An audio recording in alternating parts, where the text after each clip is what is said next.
चीन के साथ ताजा सीमा विवाद पर पहली बार भारत के रक्षा मंत्री अरुण जेटली ने प्रतिक्रिया दी है। जेटली ने कहा कि पहले भी ऐसी घटनाएं होती रही हैं, यह मामला भी सुलझ जाएगा। इस बीच army chief general Bipin Rawat आज सिक्किम का दौरा करेंगे। यहां वो सैन्य ऑपरेशन से जुड़े मुद्दों पर जायजा लेंगे। जनरल बिपिन रावत सिक्किम बॉर्डर पर फॉरवर्ड पोस्ट जाएंगे और जनरल का दौरा पहले से तय है, लेकिन टाइमिंग को लेकर अब ये और महत्वपूर्ण हो गया है।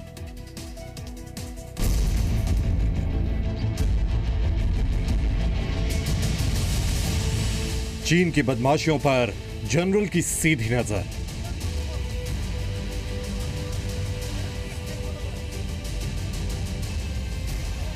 सिक्किम में चीनी दादागिरी पर लगेगा फुल स्टॉप।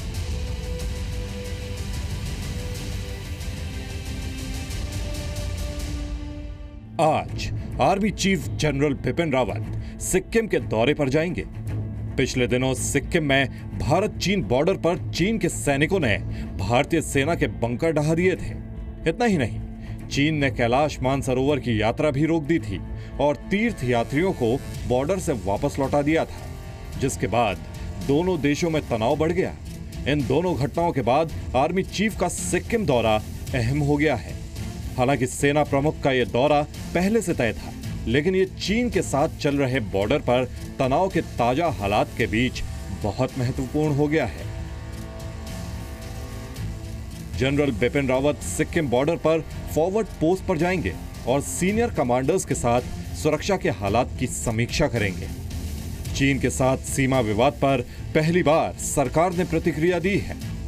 रक्षा मंत्री अरुण जेटली ने जी मीडिया से एक्सक्लूसिव बातचीत में कहा कि पहले भी ऐसी घटनाएं होती रही हैं और ये मामला भी सुलझ जाएगा।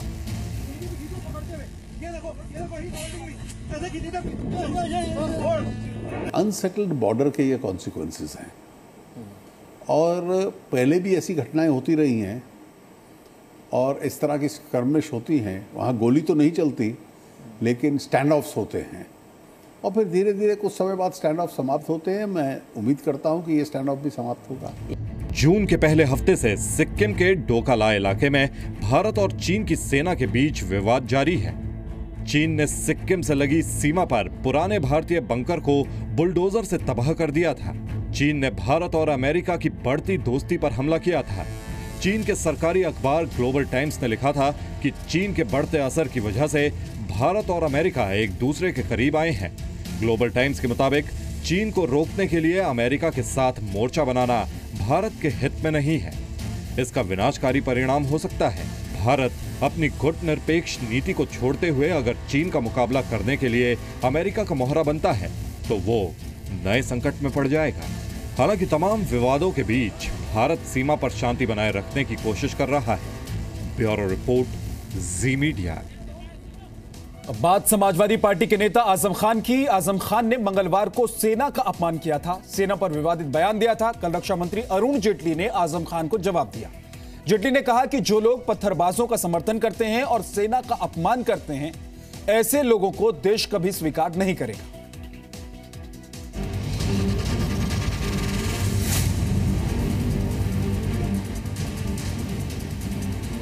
हथियारबंद औरतों ने फौज को मारा।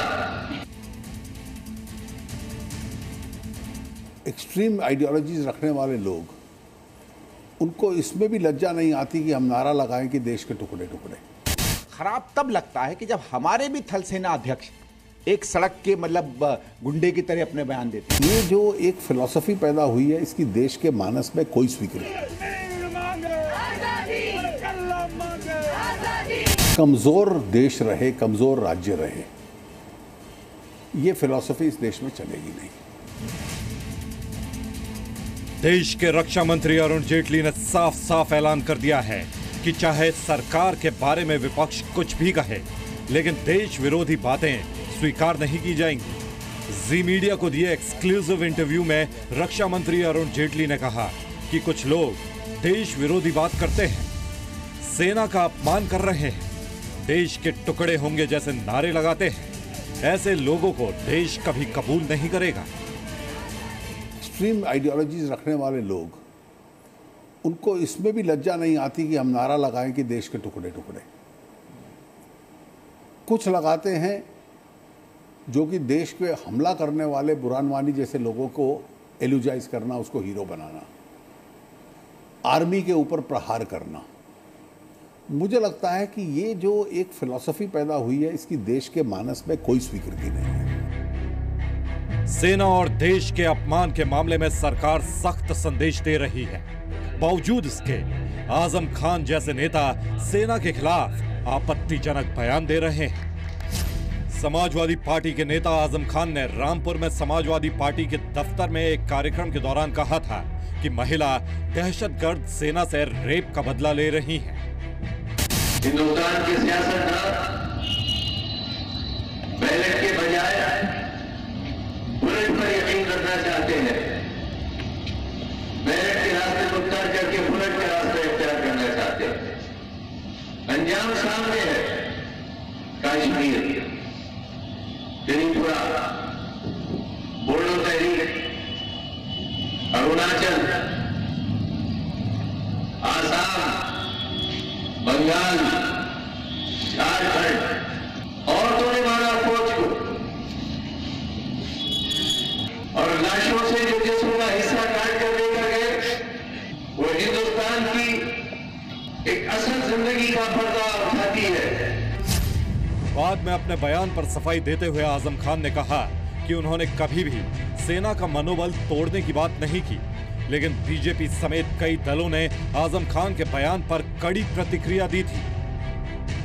आजम खान जैसे लोगों की मानसिकता कितनी विकृत है, कितनी छोटी है, और वो किस प्रकार का एक नैरेटिव, किस प्रकार की एक कहानी पूरे देश में भारत के आर्मी, भारत के संप्रभुता और भारत के इंडिपेंडेंस के खिलाफ प्रोपगेट करना चाहते हैं। रक्षा मंत्री अरुण जेटली ने यह भी कहा कि राजनीतिक फायदे के लिए ऐसा करने वाले दल मिट जाएंगे। आपको लगता है ऐसी पार्टियों का भविष्य भी खतरे में है? कुछ देखिए, स्वाभाविक है, क्योंकि देश की जनता, कम से कम देश इतना कमजोर, बेचारा और मजबूर बन जाए, इसके लिए तैयार नहीं हूं। कमजोर देश रहे, कमजोर राज्य रहे, ये फिलॉसफी इस देश में चलेगी नहीं। कुछ दिन पहले कांग्रेस नेता संदीप दीक्षित ने सेना प्रमुख की भाषा को गली के गुंडे की भाषा कह दिया था, जिसका काफी विरोध हुआ, लेकिन कांग्रेस ने संदीप दीक्षित पर कोई कार्रवाई नहीं की।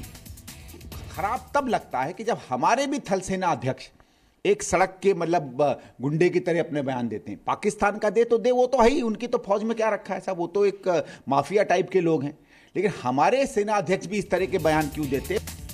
कई बार राजनीतिक दल वोट बैंक की सियासत के लिए ऐसे बयान देते हैं, लेकिन ऐसे बयानों से सेना के मनोबल पर असर पड़ता है, जो देश की सुरक्षा और संप्रभुता के लिए ठीक नहीं है। ब्यूरो रिपोर्ट, जी मीडिया।